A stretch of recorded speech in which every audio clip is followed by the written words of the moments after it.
Campus Horse Care Open Day. My name's Julia Stewart and I'm an equine lecturer and the course tutor for both horse care courses at Barony Campus.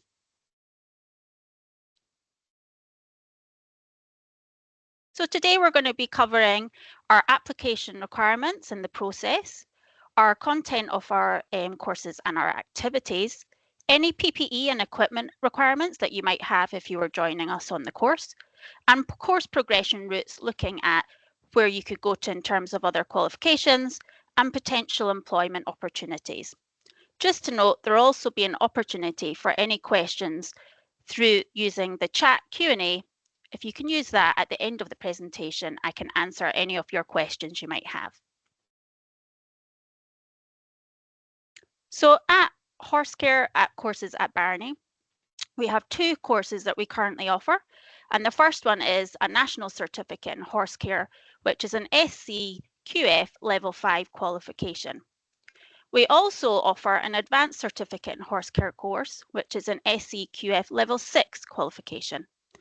For both courses, they're full-time, they're a year, and they start around about September and they go on till around about the end of May. So our next cohort we will be taking in will be September 2025. Both courses have a combination of theory and practical learning.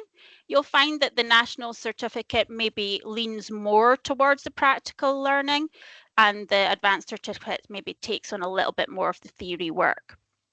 Both also have a non-riding option for both courses, so it's not a exact requirement that you must ride on the courses. The courses do contain equitation, which is our riding units. But if you'd like to join the courses, either of them for a non-riding option, those are also available. So what are the qualification entry requirements for both courses? So to gain access to the National Certificate course, applicants must have a minimum of 3 National 4 qualifications. And for the Advanced Certificate, they must have a minimum of 3 National 4 qualifications plus 2 National 5 qualifications. Preferably, we would like students to come in with English and Maths, but this isn't mandatory. And if a science is available, we do recommend that. There are additional entry requirements for both courses. Both courses require 2 weeks of practical work experience. This must be in relation to some sort of horse or yard work. And it must include a reference. So for example, if you've done some sort of work placement at a riding school, if we can get a reference from them, that would be great. Also, recorded evidence of your riding ability must be submitted. So a video showing you walk, trotting and cantering, also jumping a small fence if possible. Obviously, if you're wanting just to do the non-riding option, we wouldn't require that recorded video evidence of your riding, so please just get in touch if that's the case. At Barony, we have a lovely stable yard. It's really quiet and peaceful. It's quite a small setup. We have just 6 stables. It's at the back of the campus, so it's really quite tranquil and nice for us when we're working around the horses. We have a well-equipped tack room, feed room and office on site within the stable yard block. And then in front of the stable yard block, you can see in this image at the bottom left here, we have a large outdoor flood arena and we have full use of dressage boards and jumps as needed.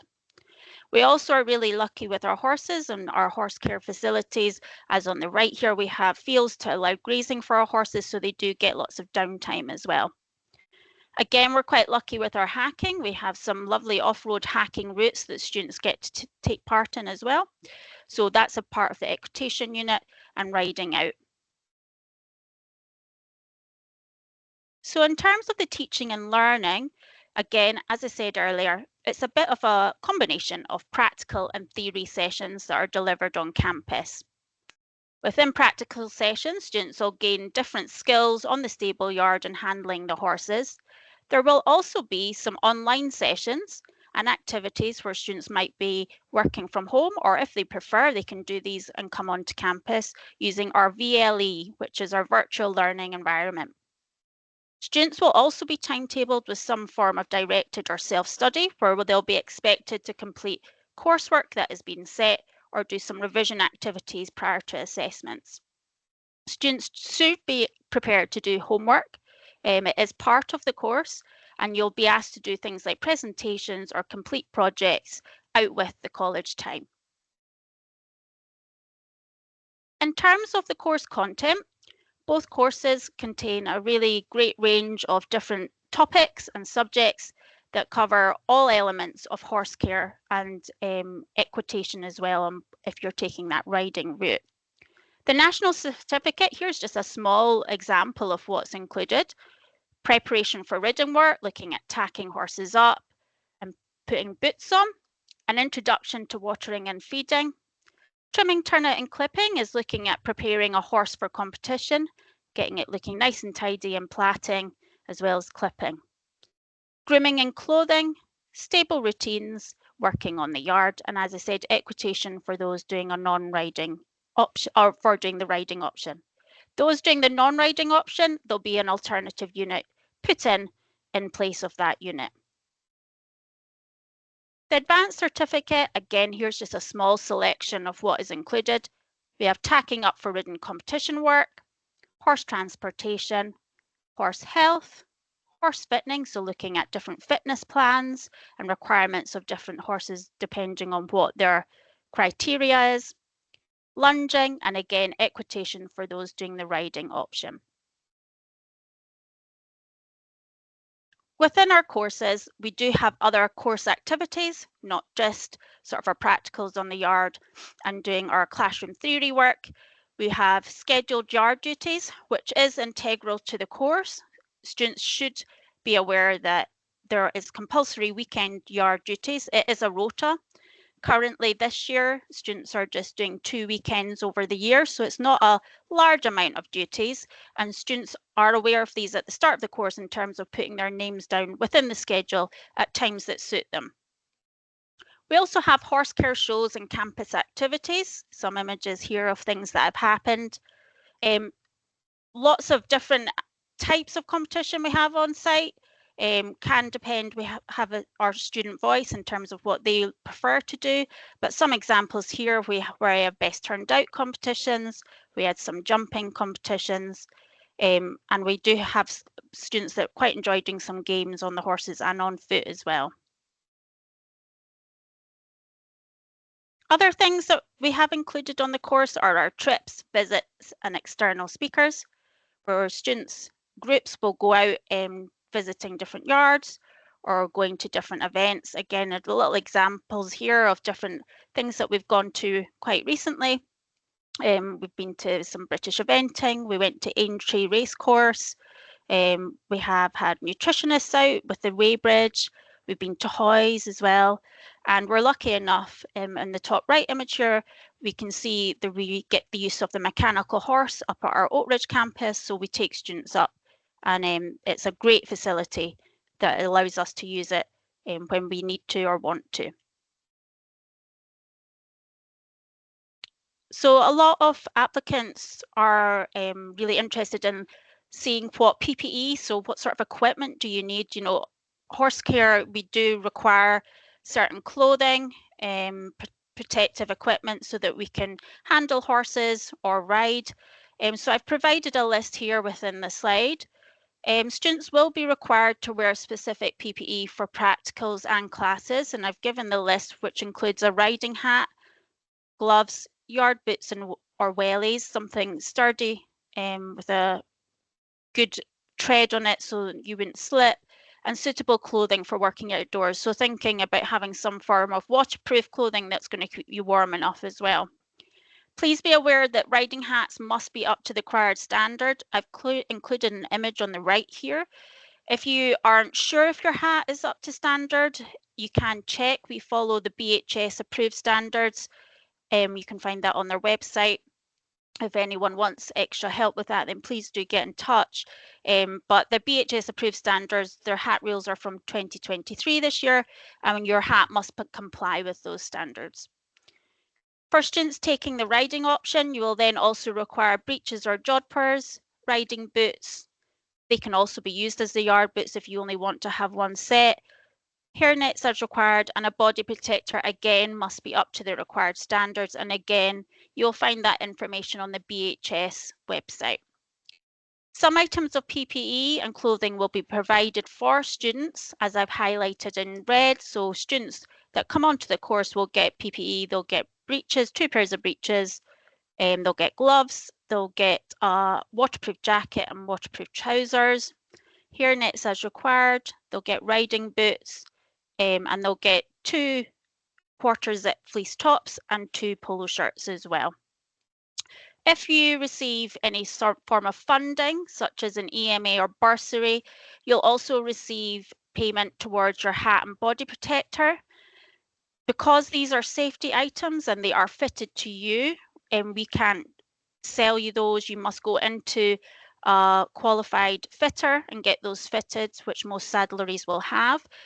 But if you can then bring your receipt in for your hat and your body protector, you'll get £60 towards each item. Assessments wise is a real mix. You won't just do one type of assessment. There's obviously practical and theory elements. So some assessments might be closed book for written assessments for the theory side of things, or they might follow assignments, reports, or workbooks throughout your course or unit.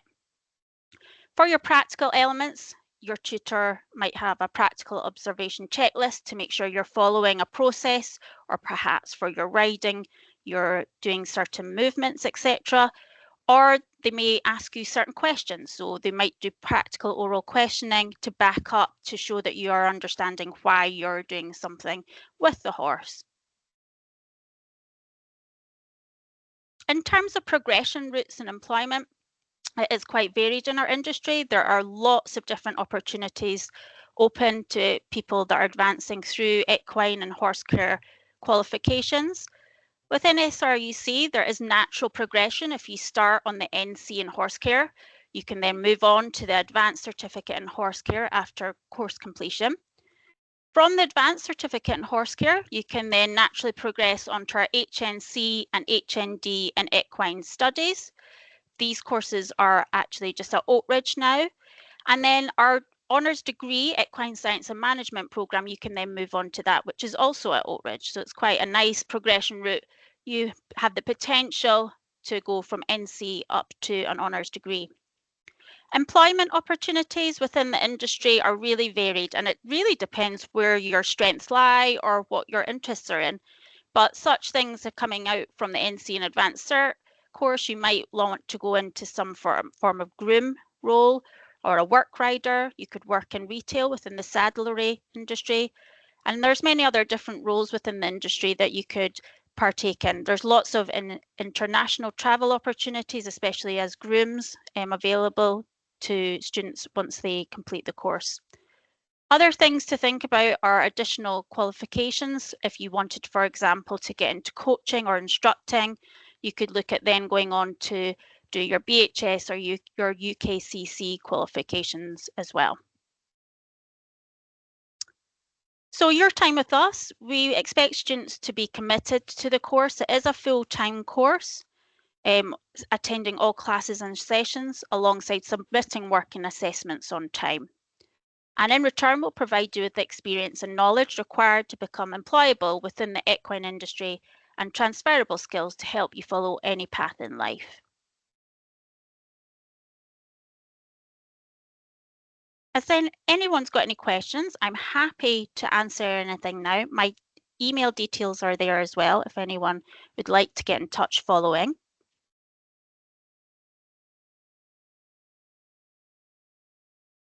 Hi, Julia.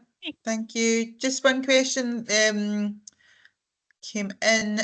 How many days do you tend to be on campus? Is it 5 days a week or? No, that is a good question. So we generally, the timetable can change between each block. We have 3 blocks throughout the year, and each block is at 10 weeks with 1 review week for resits or catch up on coursework to take place. And generally our students are in around about 4 days a week, but sometimes that might include an online. So it might be 3 days on campus and 1 day doing online. So you've got a little bit of flexibility there. Super. And one more question. The horses, how many horses do you have at Barony? So we have 6 stables at Barony. We currently have 5 horses, but that can vary just depending We have our horses are loan horses, so we're very lucky that owners kindly let us use their horses. So we've got a great range of horses. But yes, it's a smaller yard. It's quiet and it's peaceful. It's not a big bustling yard down us. Great. Thank you, Julia. No problem. Thank you. Okay, thank you everyone for coming, and thank you, Julia, and we'll leave it there, and everybody will get a recording of the event sent to them also. Thank you. Thanks.